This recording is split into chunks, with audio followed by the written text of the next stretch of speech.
Bonjour. Zelensky limoge 2 traîtres de son entourage. Je vous laisse suivre cette vidéo.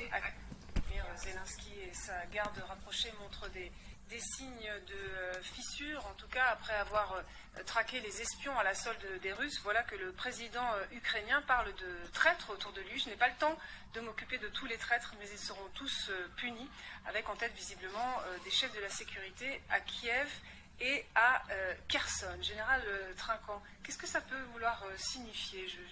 Je vais m'occuper des traîtres autour de moi. Et le premier point, c'est qu'au bout de 5 semaines de guerre, et compte tenu de la tournure que ça prend, les Américains annoncent pour plusieurs mois, on peut le penser, hein, les conquêtes... De tous les traîtres, mais ils seront tous punis. On peut le penser, hein, les conquêtes territoriales au sud continuant, ça sera très difficile pour les Ukrainiens de reprendre tout ça, donc il va y avoir des négociations et des combats en même temps.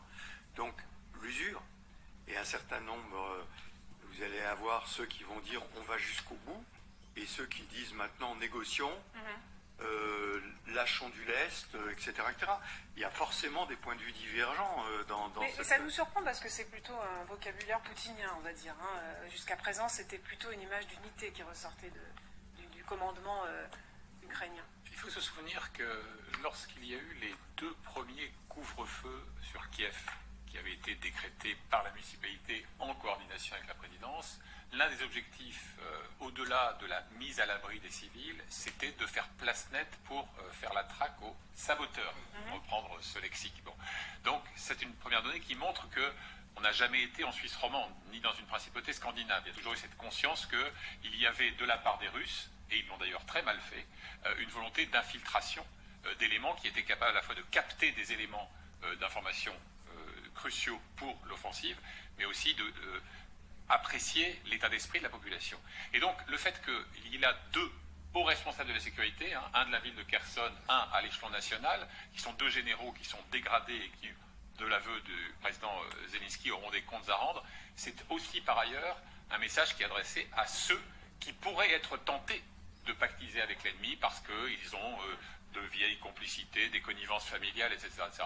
Donc en situation de guerre, qu'il recourt à ce type de vocabulaire effectivement un peu anachronique, ça n'est pas si surprenant que cela. Mais sauf que la ville de Kherson, donc il s'agirait d'un chef de la sécurité à Kherson, c'est précisément une ville qui a beaucoup résisté. On a vu la population aller dans les rues contre les Russes. La première et seule qui a été à un moment donné sous contrôle de l'armée russe.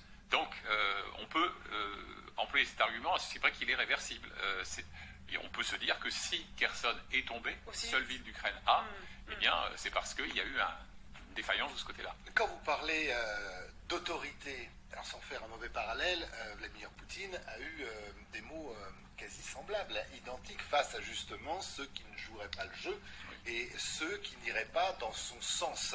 Est-ce que c'est aussi une façon pour Zelensky de se réaffirmer, alors il est président, on le sait, mais comme chef de guerre, et en disant quelque part, je vois tout, je décide de tout, et il faut continuer plus que jamais à aller dans le sens de la guerre avec les Russes. Oui, le langage du président Zelensky est quand même beaucoup plus modéré que Poutine. Je rappelle que oui, Poutine plus modéré, disait le c'était côté comme une traître mouche. quand même, le côté je ferai payer, je n'oublierai rien. Oui, mais ce sont comme des mouches que nous allons recracher. Hein, donc c'était c'est Poutine. La 5e colonne. Voilà. Donc, mais l'Ukraine est en guerre. Il y a probablement des faiblesses dans l'environnement, voire des trahisons, pourquoi pas. Et donc, il faut assurer la fermeté du commandement dans ce cadre-là. Donc, moi, je ne suis pas très très surpris qu'il le fasse savoir, en plus, pour effectivement prévenir en disant attention, on ne rigole pas, on continue. Parce que au bout de 5 semaines de guerre et compte tenu des destructions, imaginez un certain nombre de gens qui sont en relation avec leur famille qui est à Mariupol, etc., etc. Ils vont dire attendez, on va négocier, on ne va pas continuer comme ça, c'est pas possible. Vous voyez? Et donc il faut absolument, s'il veut continuer comme il le fait aujourd'hui, qu'il marque sa fermeté. Tatiana Kouchkova, vous souhaiteriez que les négociations avancent dans l'espoir d'une paix, ou vous dites on n'a pas confiance dans les Russes et il faut continuer à se battre? Bien sûr que nous sommes vraiment un pays démocratique et on veut que les négociations continuent, bien sûr. mais il fait se rendre compte que les négociations, ça ne signifie pas l'arrêt des combats. Parce qu'on a vu depuis le début des négociations que même pendant les négociations, il y a des batailles. Voilà, donc quant à moi, il faut bien sûr, la diplomatie doit travailler, enfin, les négociations, voilà, mais pour le moment donné, on n'a pas vu trop de résultats. Ce que nous enseignent les guerres du demi-siècle écoulé, c'est que la phase de tous les dangers, c'est précisément cette période qui précède l'ouverture de véritables négociations substantielles. Parce que c'est l'instant où il faut pousser au maximum ses pions sur le damier pour se retrouver précisément en position de force, ou de force relative, vis-à-vis de l'adversaire. C'est ce qu'aime Poutine d'ailleurs. Adopter, oui, absolument. Adopter cette posture, c'est aussi se hisser au niveau, non pas du gentil qui est prêt aux concessions, mais de celui qui est devenu, à son corps défendant, un chef de guerre, et avec qui, un jour, il faudra discuter. Quel que soit le mépris qu'affichait à son égard Poutine voilà un mois. On passe J'arrive maintenant. à